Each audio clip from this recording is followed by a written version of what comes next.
One eternity later. Well, eat your breakfast, kids. Guys, I'm so over perfectionism. I say I'm over it, but the truth of the matter is, it plagues my life. That's very dramatic words I'm using, but it does. It affects everything I do because I want to do it to the best of my ability and make it look exactly how I want it to look no matter what. And it affects everything.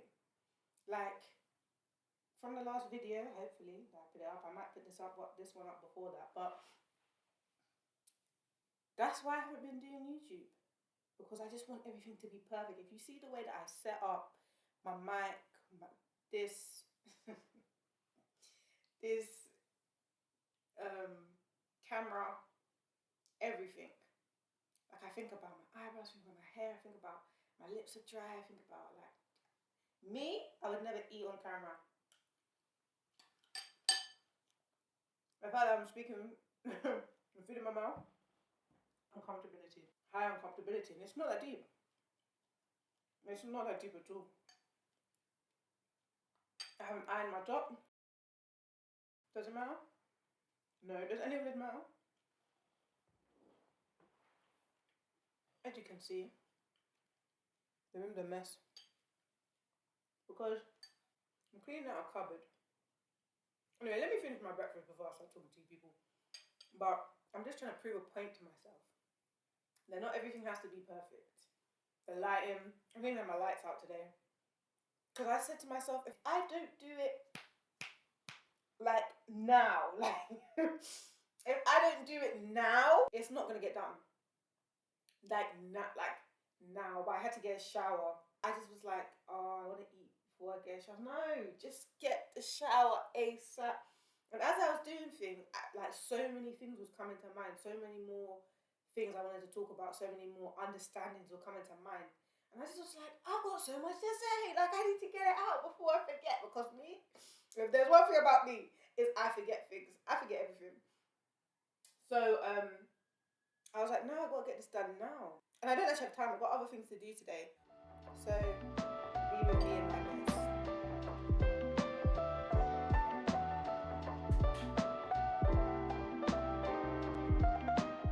I literally put on dressing gown for visual purposes, because today I'm talking about rest. The title of this YouTube video is called Rest in the West. And it just made me think of, wake up, Mr. West, Mr. West. The thing is, I've been thinking to myself, is it wake up, Mr. West? Or good morning, Mr. West? I don't know, but let me not talk about Kanye. That's not what today is about. And you know what? I can't deal with this any longer. I'm gonna clean up. She said clean up, but she just moved the pile to do it to the room. Also, there's 45 minutes on the clock because I really don't have time for this today. What? Well, time's but a construct. So, like, do I have time for this today? I can choose to have time for this today. That's why I'm doing it, I suppose. This is the time I'm using. So about 45 minutes is the maximum that I'm choosing to spend on this today. Because me, I could spend all day on this and not finish it. Because, like I said previously, Mrs. Procrastination. Oh, that's true. But also, what's the other word that I use? Perfectionist. Huh, a lot of P's going on here. But, okay. So tell me, why do you want to talk about rest today? Well, it's been a theme. God talks to me in themes. He's been doing that since he revealed himself to me. And what I mean by that is just reoccurring things. I could be thinking about it to myself, and then I'll be talking to someone on the phone and they bring it up, and then I'll be talking to someone completely different and they bring it up, or I'll be watching TV and that's what it's talking about. And it literally, I could have suggestions on my YouTube that come up and I'm like, this is like, it just seems random. There's a lot of things that it seems random, but it all is talking about the same thing. I was just thinking about what has happened in the last couple of days. And I put it on my Instagram this morning, actually. I said,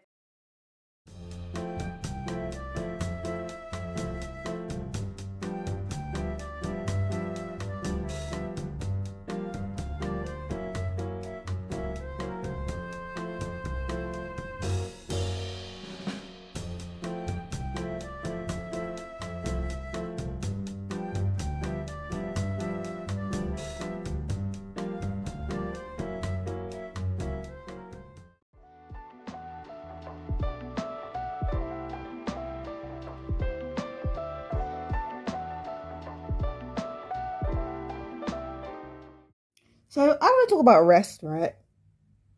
I want to talk about rest. My hand is cramping. It's not cute. Anyway, so why do we as people not view rest as an obligation or as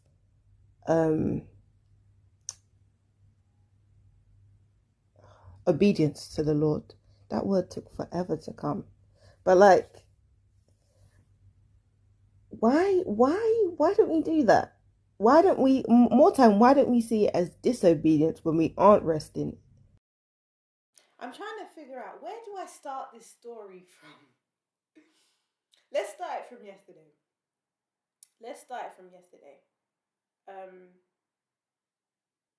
So the reason why this room is so messy is because I have a cupboard. My room's not that big, and I moved from quite a big house into a smaller place, right? But it's my mum's place. So she also gave me this additional cupboard. When I moved back from uni, we moved, like, I just shoved stuff in there. And recently I changed my room around because I just was like, I am very affected by visuals. Like, in my house, if it's not pretty looking, like, it honestly bothers me, like my body. Like, I can't cope with it. And like, I don't know that that's what's bothering me until like I think about it. Like, I'll be moody. All of a sudden I'm like, oh, it's because like things are not clean. Like, or tidy more time, because things are clean but they're just not tidy. Or I don't like it how it looks anyway. So I've changed my room around. And I'm like, right, I need to tackle this cupboard, but I've been really, really avoiding it. As you do. It's like, okay, tell me, what are you talking about all of this when you're trying to talk about rest today? I don't know where I'm going. See what I mean? I always just like, whoop, divert. But it all mixes in. So randomly, somebody bought this black shirt dress that I decided to put on Vinted. Like, when I tell you time ago, I think it was literally last year. And someone had bought it. And I was like, where is that dress? Like, I don't know where it is. I can't remember where I put it. Da, da, da, da. I thought I'd give it to my sister-in-law. I didn't, because it wasn't hung up in the cupboard, because where it usually was, it was hung up and it wasn't there. And I've got a suitcase in the back of the cupboard, and like, that's the only last place it can be. And honestly, I went into the cupboard, I brought a few things out, and I just was like, nah, I can't be bothered to do this. I put everything back. I was really, really finding it difficult to look. At the end of the day, I thought, nah, because this is going to give me £15 for something I don't wear. Give me the money. Do you know what I mean? So I just thought, okay, Tammy, to get this off your brain, just have a look. Took everything out. I don't have it. I thought I gave it to charity, but I couldn't remember. So I had to message the girl saying, don't have it anyway. But the point was, it forced me to get everything out of the cupboard. And in my head, I was like, Lord, you know me. Like, you know that I wasn't going to do this. Anyway, when I took everything out, I was extremely overwhelmed. Because like I said, I'm already visually affected by like stuff, clutter, and it just was everywhere, and I was just annoyed. So I just started dashing things as well, because I just was like, nah, this is getting on my nerves. Like, it just needs to get out of my face. I looked at it and I just was like, I just don't want to do this. I just stopped everything. Went in my room, lied down on my bed. I started moaning to him. I really started moaning to him. But I did choose to just calm down, lie down, rest, and talk to the Lord. Because to me, there's no other option when I'm overwhelmed.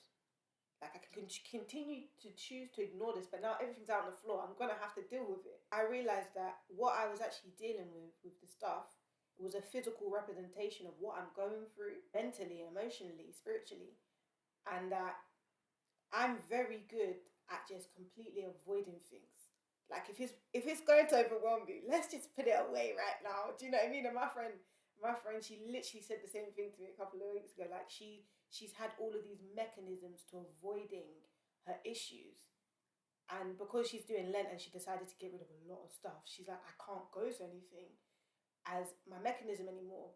So yeah, I recognize that with transformation, with healing, with actual change, sometimes, a lot of the times, you're gonna have to get right into the place you don't want to be. You have to get all the boxes and the clutter and the tat out and be uncomfortable.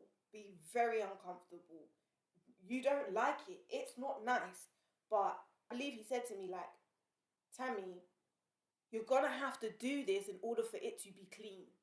Do you get it? The end goal will be good and will be better, and you won't have to deal with this anymore. Do you know what I mean? Like, you won't have to like avoid this cupboard anymore or all the stuff in it, because it will be how you want it to be. It's just gonna take work, and you don't want to do that. And I was like, rah.